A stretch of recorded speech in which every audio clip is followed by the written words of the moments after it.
नमस्कार साथियों, स्वागत है आप सभी का आपके अपने YouTube channel Dhanraj short hand and computer training academy में। उच्च एवं सेशन न्यायालय स्टेनोग्राफर लीगल हिंदी डिक्टेशन गति 80 शब्द प्रति मिनट, कुल शब्द 800, प्रतिलेखन संख्या 2।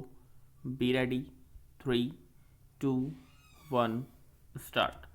अभिलेख से यह भी प्रकट होता है कि जैसा कि आवेदक द्वारा स्वीकार किया गया है कि वह मामले में उपस्थित हुआ था और उसने वकालतनामा तथा लिखित कथन फाइल किया था, विराम। उसने लिखित कथन फाइल करने के पश्चात मामले की प्रगति के बारे में सार्थकता नहीं बरती, विराम।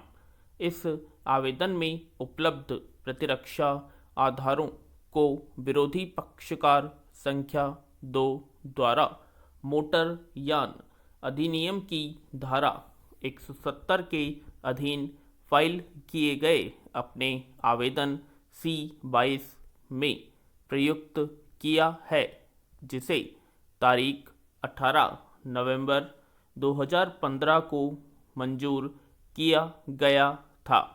अब आवेदक स्वयं जानबूझकर की गई अपनी असावधानी का कोई फायदा नहीं ले सकता और उसे न्यायालय द्वारा पर्याप्त अवसर दिया गया था।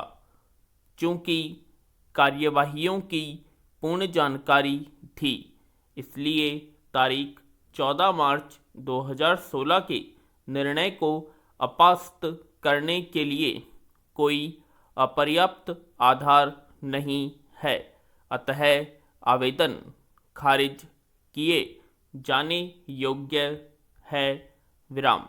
अतः 13 नवंबर 2017 के पश्चात यह अपील तारीख 31 जनवरी 2018 को फाइल की गई है और वह भी 2 मास से अधिक की अवधि के पश्चात, तथापि 1 वर्ष 29 दिनों के विलंब के लिए आवेदन में कोई समुचित कारण उल्लिखित नहीं किया गया है, विराम। अपीलार्थी ने अपील फाइल करने के समय अवधि गुजरने के पश्चात अर्थात 11 मास के पश्चात सिविल प्रक्रिया संहिता के आदेश 9 नियम 13 के अधीन एक आवेदन फाइल किया था। इसलिए अपीलार्थी अपील फाइल करने की अवधि के पर्यवसान के पश्चात संस्थित उक्त कार्यवाहियों का कोई फायदा पाने का हकदार नहीं है।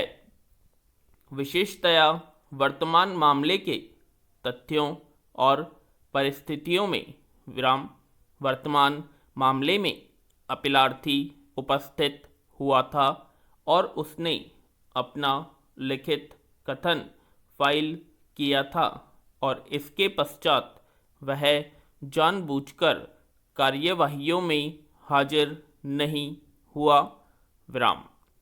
अपीलार्थी यह प्रकट करने में विफल रहा है कि कब और किस प्रकार उसे आदेशों के बारे में पता चला, विराम। इस तथ्य से यह भी उपदर्शित होता है कि अपीलार्थी को कार्यवाहियों और उनमें पारित आदेशों की पूर्ण जानकारी थी और उसने विलंब के लिए कोई संतोषजनक स्पष्टीकरण नहीं दिया है, विराम। इस तथ्य से यह भी स्पष्ट होता है कि अपीलार्थी के विद्वान काउंसिल ने अनुपूरक शपथ पत्र के लिए समय लेने के पश्चात शपथ पत्र फाइल करने से इनकार कर दिया, विराम। पैरा इस बात पर बल दिए जाने की आवश्यकता है कि परिसीमा अधिनियम की धारा 5 और अन्य समान कानूनों के अधीन शक्ति के प्रयोग में एक उदारतापूर्ण और न्यायपूर्ण मत लिए जाने की आवश्यकता है। तथापि न्यायालय इस तथ्य की भी अनदेखी नहीं कर सकते कि सफल मुकदमेदार ने आक्षेपाधीन निर्णय के आधार पर कतिपय अधिकार अर्जित कर लिए हैं और मुकदमेदारी के विभिन्न प्रक्रमों पर खर्चों के अतिरिक्त अत्यधिक समय भी लगा है। विराम। पैरा।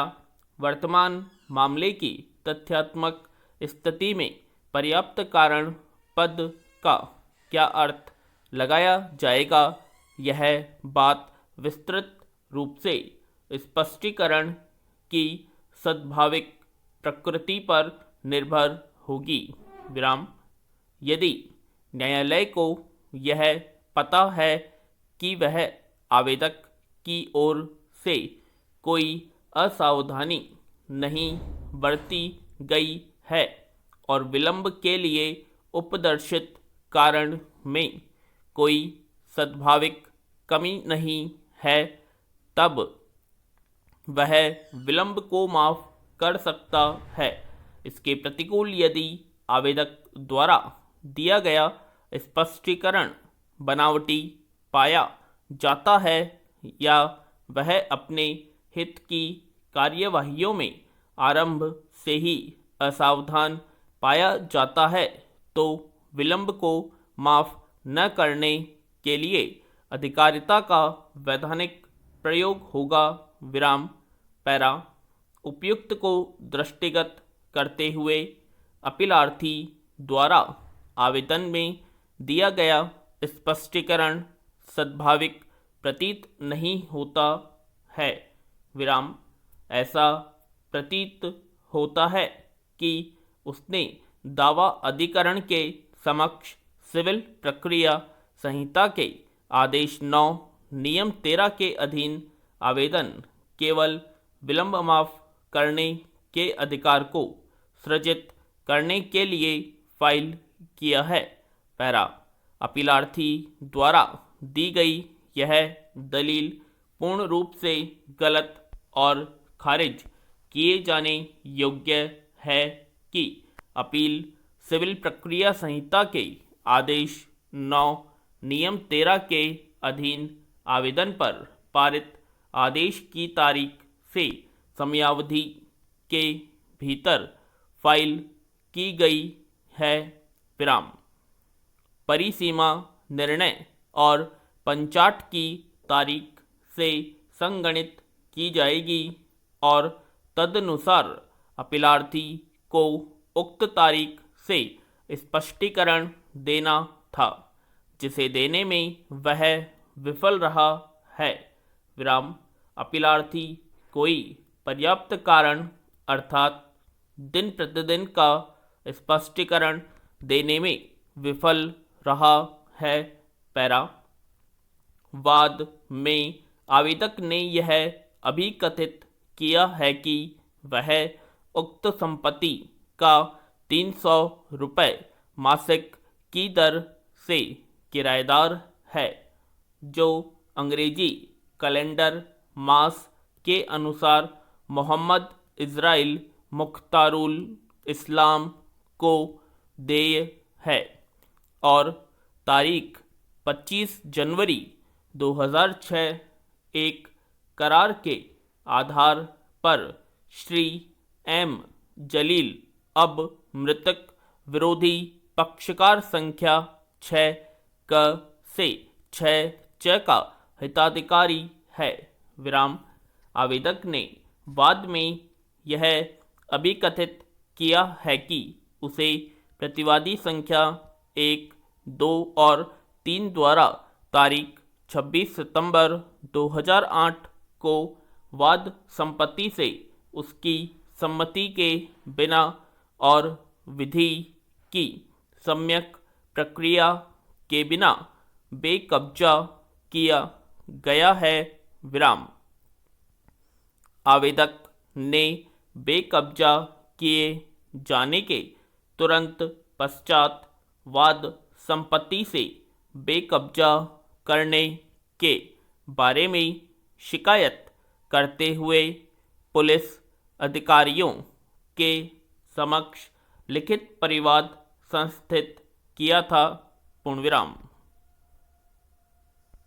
तो दोस्तों यह था हमारा हाई कोर्ट और सेशन कोर्ट के लिए डिक्टेशन, लीगल डिक्टेशन, जो कि 80 शब्द प्रति मिनट की गति से बोला गया था। दोस्तों इस डिक्टेशन का पीडीएफ आपको हमारे Telegram channel Dhanraj short hand academy पर मिल जाएगा और इस वीडियो के डिस्क्रिप्शन में मैं लिंक शेयर कर दूंगा, तो आप वहां से भी इसका पीडीएफ डाउनलोड कर सकते हैं। धन्यवाद।